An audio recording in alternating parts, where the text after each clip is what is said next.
आपको बताए भी रहेंगे। गिन के 42 दिन में आपका आईक्यू लेवल तेज हो जाएगा। 21 दिन के अंदर अगर आपका दिमाग कभी किसी चीज को रिवाइज मार दिया ना, तो फिर वो भूलने नहीं देगा अगले 2 महीने तक। ब्रेन का सबसे महत्वपूर्ण हिस्सा जो होता है सेरिब्रम होता है। सेरिब्रम ही हमारी मेमोरी को कंट्रोल करके रखता है। जिसकी मेमोरी अच्छी होती है उसे पढ़ाई लिखाई की चीज़ें, हर चीज़ें याद रहती हैं। तो इसको नापने का भी कोई ना कोई एक यूनिट होना चाहिए ना। जैसे हम आपको गेहूं देंगे तो तुरंत ही उसको किलो में नापिएगा, चावल देंगे तो किलो में नापिएगा, कपड़ा देंगे तो मीटर में नापिएगा, गैस देंगे तो वॉल्यूम में नापिएगा, ml में नापिएगा, लीटर में पानी नापिएगा। उसी तरह से हम कितना देर याद रखते हैं इसको कार्टेक्स में नापते हैं।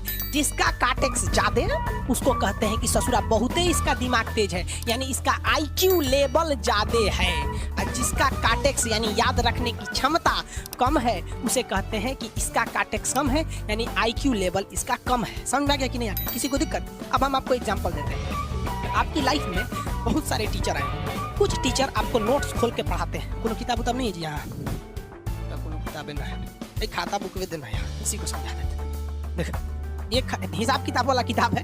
दिवाली के समय हिसाब किताब फाइनल होता है ना, सबका सैलरी उलरी का। तो कुछ टीचर को देखिएगा ना तो ऐसे एक किताब लेके रखे रहेंगे और इसी में देख के पढ़ा देंगे। बाबू देखो, नर्वस सिस्टम का 2 पार्ट होता है, 2 ना 3 होता है। नर्वस सिस्टम का 3 पार्ट होता है। ऐसे लोगों का मतलब ये खाता बुक रख दो भाई, इसका हिसाब दिवाली में हो जाएगा। तो ये ऐसे लोगों का आईक्यू लेवल कम है। लेकिन कुछ लोगों को देखेंगे आप, उनको किताब उताब से मतलब नहीं होता है।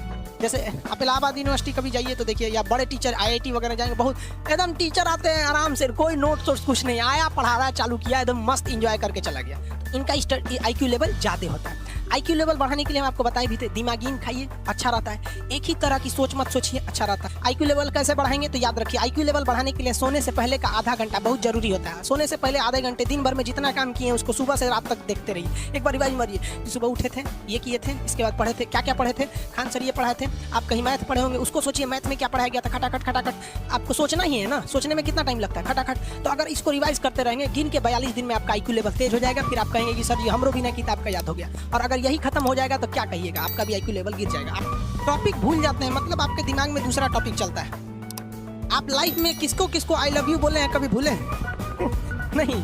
कौन कौन आपको मारा है या कुछ उल्टा सीधा बोला है, नहीं भूलते हैं। रीजन क्या है, आप कितनी बार किसी चीज़ को रिवाइज मारते हैं। 21 दिन के अंदर अगर आपका दिमाग कभी किसी चीज़ को रिवाइज मार दिया ना, तो फिर वो भूलने नहीं देगा अगले 2 महीने तक। यानी हर 21 दिन पे उसको रिवाइज मारते रहिए, मारते रहिए, मारते। और अगर हर 7 दिन पे मारेंगे ना तो वो एकदम फिक्स हो जाएगा, एकदम फिक्स हो जाएगा। हम लोग को क्या है भैया, दिन रात पढ़ाते पढ़ाते पढ़ाते पढ़ाते आदमी पगला जाता है। इसलिए आप कोई नींद में भी पूछेगा, खान सर स्वायत्त तंत्रिका तंत्र किसे कहेंगे, तो स्वायत्त में कुछ नहीं आएगा, ये आ जाएगा आपका सिंपैथेटिक और पैरासिम्पैथेटिक, बस यही आ जाएगा। क्यों इतना जल्दी जल्दी जल्दी जल्दी रिवाइज मारा आदमी? ये हमारा सब कॉन्शियस माइंड में घुस गया है। सब कॉन्शियस, देखिए कॉन्शियस माइंड उसे कहते हैं जिस पर हमारा कंट्रोल रहता है। जैसे हमसे कोई पूछेगा कि आप भी अगर पूछेंगे कि खान सर जो 1 हफ्ता क्लास नहीं लिए थे कहाँ थे, तो हम सोचने लगेंगे ये स्टूडेंट है, इससे हर बात क्या बताएगा आदमी कि किस डॉक्टर के पास थे, कहाँ गए थे। नॉर्मल बोल देंगे बाबू थोड़ा सा मेडिकल हेल्थ इशू था इसलिए चले गए। लेकिन अगर मम्मी पापा पूछेंगे तो उनसे हर चीज़ बताएंगे। तो जो चीज़ हमारे कंट्रोल में नहीं रहता है वो उसे क्या कहते हैं, सब कॉन्शियस माइंड। जैसे कोई हमारा नाम पूछेगा, खटाक से बता देंगे खान सर, समझ में आ गया कि नहीं? ओरिजिनल नाम तो आपको भी नहीं बताते हम लोग यहाँ। तो सब कॉन्शियस माइंड में घुसा दीजिए। जो चीज़, जैसे आप स्टेशन पे उतरिए या बस स्टैंड पे उतरिए, अपने घर जाने के लिए कभी रास्ता याद किए हैं? हाँ, इसके बाद दाहिने मुड़ना है, बाएं मुड़ना, आप फोन पे बतियाते भी चले जाते हैं।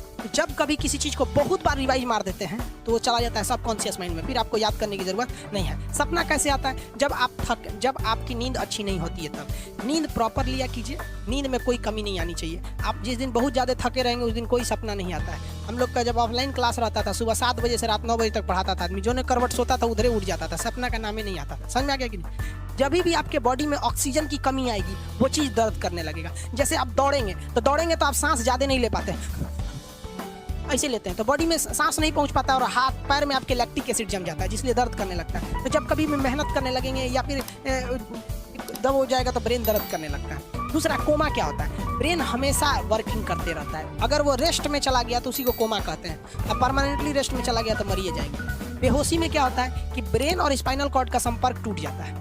ब्रेन और स्पाइनल कॉर्ड का संपर्क टूट जाता है तो उसी को क्या कहते हैं? बेहोश हो गया है। पानी उनी छिड़केंगे ना तो स्पाइनल कॉर्ड में उसमें संपर्क जुट जाएगा। लेकिन ब्रेन और स्पाइनल कॉर्ड काम ही नहीं कर रहे हैं तो कोमा में चले गए। कोमा को हाफ डेथ कहा जाता है, आधा मरा हुआ व्यक्ति है। जो व्यक्ति कोमा में चला जाता है ना, कोई जरूरी नहीं है कि वापस आएगा ही आएगा। लेकिन बेहोश है तो कोई दिक्कत नहीं, पानी फेंकिए मार देगा। उसको कहते हैं लोग बिहार में लोग दांत लग गया, फीट मार दिया, पानी फेंक